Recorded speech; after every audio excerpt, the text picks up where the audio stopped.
Bienvenidos y bienvenidas a la clase asincrónica de hoy, en el que veremos en el análisis de muestras poblacionales. ¿Para qué sirven y cómo procesamos su información?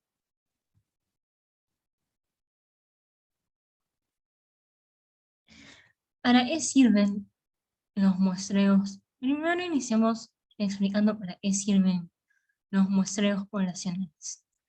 Los muestreos poblacionales sirven cuando la población o grupo encuestado del que se busca recopilar información es tan grande que no se puede encuestar a todos y cada una de las personas. Para ello, se escoge un grupo aleatorio de personas que pertenecen a esta población y se procesan sus respuestas utilizándose como base representativa. Hoy día vamos a ver este caso a trabajar. Los estudiantes de segundo de secundaria realizan una encuesta dirigida a sus compañeros y compañeras de secundaria que practican deportes representando a la escuela. La encuesta se realiza a 30 de los estudiantes que practican deportes y que se encuentran en secundaria. No todos los estudiantes que realizan deportes están siendo encuestados, ya que este sería un número demasiado alto de estudiantes. Por lo que de los 30, de todos los que realizan deportes, se está encuestando a 30. La encuesta consta de 2 preguntas, ambas de opción múltiple, considerando los deportes disponibles en la escuela y las horas que los estudiantes le dedican a su entrenamiento de forma semanal. Así, la pregunta 1 de ¿qué deporte realizas? Tiene las opciones de fútbol, voleibol, básquetbol y natación. Mientras que la pregunta 2 está expresado en intervalos de horas, es ¿por cuántas horas practicas a la semana? Las opciones es de 0 a 2 horas, de 2 a 4 horas, de 4 a 6 horas y de 6 a 8 horas. Las preguntas a responder a partir de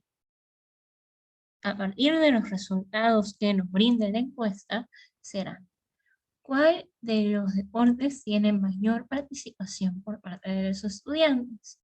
¿Y cuál es el que tiene menor participación? A eso nos referimos: ¿qué deporte es el que tiene más estudiantes practicándolo? Y la segunda pregunta a responder es: ¿cuál es la media de horas que los estudiantes dedican a practicar su deporte semanalmente? Ahora vamos a ver los resultados de la encuesta.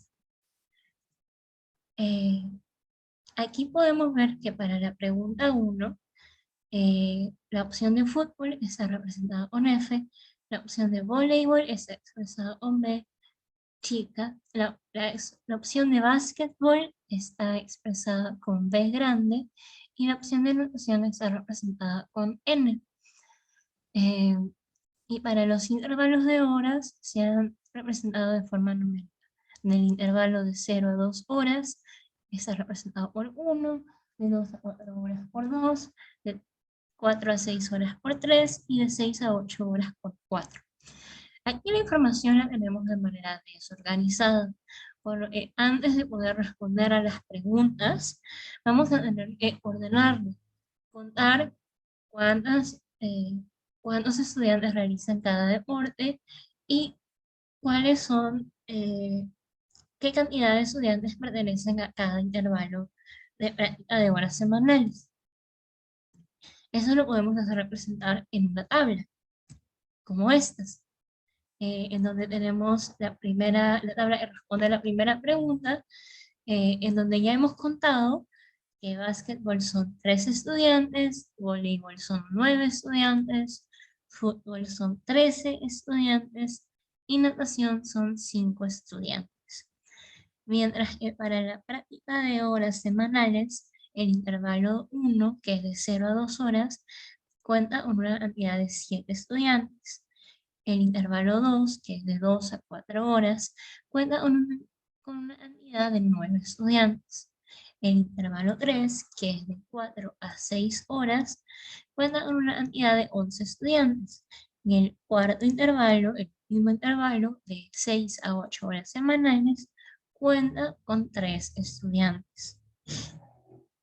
Aquí ya, aquí ya tenemos la información organizada, incluso de forma numérica, puede ser un poco complicado ver exactamente cuánto representan cada uno. Por eso también se puede realizar un gráfico, una representación de los datos en gráfico de barras, en donde tenemos la misma información, pero al estar representada con gráficos de barras, se visualiza de manera más fácil. Aquí vemos que tenemos tres formas de representar la información y las más organizadas son estas últimas dos, ya que le podemos asignar una cantidad a cada opción y tenemos la información organizada y clara. Ahora vamos a responder a las preguntas. Nuestra primera pregunta es: ¿cuál de los deportes tiene mayor participación por parte de los estudiantes y cuáles tienen menor participación? Para eso nos vamos a nuestra tabla o a nuestro gráfico. Vamos a la pregunta 1, y el que tiene mayor participación es fútbol, con 13. Y el que tiene menor participación es básquetbol, con 3 estudiantes. Entonces, para nuestra primera pregunta, la respuesta sería respectivamente fútbol y básquetbol. Nuestra segunda pregunta es: ¿cuál es la media de horas que los estudiantes dedican a practicar su deporte? Entonces, para esa información nos vamos más a nuestras tablas. Porque para sacar la media tenemos que sumar y dividir por la cantidad de estudiantes. Por eso, si tenemos 7 estudiantes para el primer intervalo, tenemos que sumar tenemos que sumar el primer intervalo 7 veces. Luego a eso le sumamos el segundo intervalo por 9 veces. Y así con el tercer intervalo lo sumamos 11 veces y el cuarto intervalo lo sumamos 3 veces. Como tenemos un total de 30 estudiantes, se divide entre 30. Y ahí tenemos que el resultado sería que la media de horas que se dedican los estudiantes a practicar a la semana es del intervalo de 4 a 6. Y ahí tenemos las respuestas. Con fútbol y básquetbol respondiendo a la primera pregunta, y con la media pertenece al intervalo de 4 a 6 horas para la segunda. Ahora vamos a pasar a una reflexión. Ustedes van a responder a estas preguntas que quedará como tarea para la siguiente clase, presencial. La primera es, primero que nada, esto lo van a tener que hacer de forma individual y entregarlo hasta antes de la clase presencial. Es un repaso de lo que hemos visto en la clase asincrónica de hoy. La primera pregunta es: ¿será razonable realizar un muestreo poblacional para un salón de clases con menos de 40 estudiantes? ¿Por qué creen ustedes que es importante organizar la información antes de pasar a analizarla o a responder las preguntas dadas? Y finalmente, ¿cuál es la importancia de la representación de la información recopilada por medio de gráficos, ya sea de barras o gráficos de pie o torta o cualquier otro tipo de gráficos que hemos visto? ¿Cuál creen ustedes que es la importancia de la representación de la información? Como les comento, ese es un repaso de lo que se ha visto hoy día en la sesión asincrónica. y van a tener que enviar sus respuestas antes de la sesión sincrónica. Muchas gracias.